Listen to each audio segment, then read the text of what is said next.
BNP হচ্ছে মুক্তিযুদ্ধের দল। রাষ্ট্রপতি জিয়াউর রহমান নিজে স্বাধীনতার ঘোষণা না দিয়ে অস্ত্র হাতে যুদ্ধ না করতেন তাহলে এই দেশটি স্বাধীন হতো কিনা সেটা কিন্তু একটা বিরাট প্রশ্ন। 25শে মার্চের কালো রাতে শেখ মুজিবুর রহমান কিন্তু বাংলাদেশের মানুষকে অন্ধকারে রেখে, অনেকে বলে বিশ্বাসঘাতকতা করে, তিনি চলে গিয়েছিলেন। ওনাদের মুখ দিয়ে তো এটাই আসবে মুক্তিযুদ্ধ কি।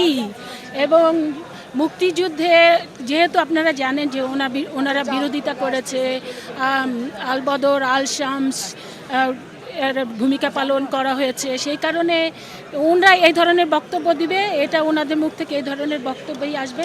এটা নিয়ে ব্যাপকভাবে কিছু বলার নাই। এটা এই বাংলাদেশের প্রতিটা মানুষই জানে যে বিএনপি হচ্ছে মুক্তিযুদ্ধের দল। এই কারণে শহীদ রাষ্ট্রপতি জিয়াউর রহমান মহান স্বাধীনতার ঘোষণা দিয়েছিলেন এবং তিনি যদি স্বাধীনতার ঘোষণা না দিতেন, কারণ ওই সময় জানেন 25শে মার্চের কালো রাতে শেখ মুজিবুর রহমান কিন্তু বাংলাদেশের মানুষকে অন্ধকারে রেখে, অনেকে বলে বিশ্বাসঘাতকতা করে, তিনি চলে গিয়েছিলেন।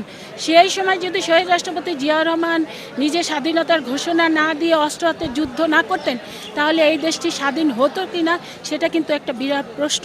সেই কারণে আপনারা দেখেছেন 71 থেকে 75-রে যখন আবার একটা বাংলাদেশে একটা সরকার শূন্য একটা রাষ্ট্র পরিণত হলো, তখন কিন্তু সিপাহী জনতার বিপ্লবের মধ্যে দিয়ে শহীদ রাষ্ট্রপতি জিয়াউর রহমানকে ক্ষমতায় নিয়ে আসলেন।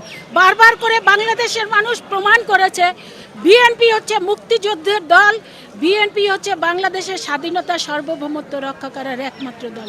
সেই কারণেই যখনই একটা ফ্রি ফেয়ার ইলেকশন হয়, বিএনপি 2/3 চাইতেও মেজরিটি নিয়ে সরকার গঠন করে। এবারও বাংলাদেশের মানুষ দেখেছেন দীর্ঘ 17 বছর যে ফ্যাসিস্ট মাফিয়া স্বৈরাচার সরকারটি ছিল, তারা বাংলাদেশের প্রত্যেকটা ইনস্টিটিউশন ধ্বংস করে দিয়েছে।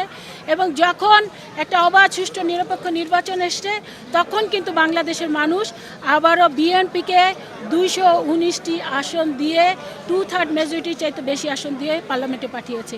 কাজেই এটা নতুন করে প্রমাণ করার কিছু নাই। বিএনপি হচ্ছে এদেশের মুক্তিযুদ্ধের দল, স্বাধীনতা সার্বভৌমত্ব রক্ষা করার একমাত্র।